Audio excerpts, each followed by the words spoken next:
Okay, so then we're gonna use these squares, we're gonna put them over here. Put one over Today is our day of service learning, and so each of our grade levels is taking an opportunity to give back to the school and give back to the community through different projects. We have making baby blankets for children's in shelters. We also have students making dog toys for homeless animals at the Humane Society. And at the end of your braid, you'll tie a knot. These are very dry, so I'm gonna need you guys to add some water to these as well. We even have a garden project starting here with our high schoolers. They're planting a garden at our campus to make our campus more beautiful and hopefully be able to eat things from that.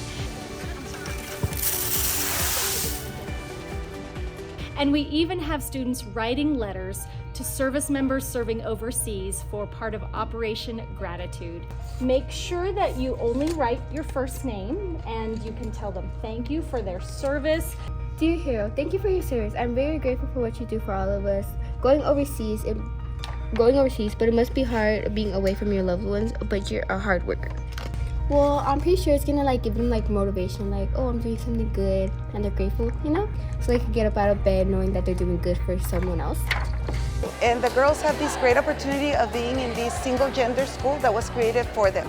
But we want them to appreciate and feel the gratitude for this opportunity by giving back to the community. So it's not about just receiving and receiving, it's also about giving back.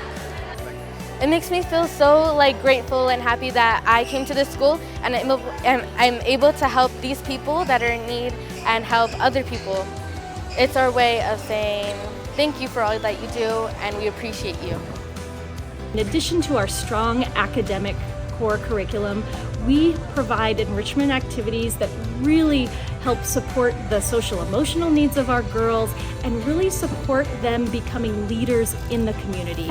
So when they graduate from Young Women's, they're going to be ready to go out and take on leadership roles and make a difference in our community.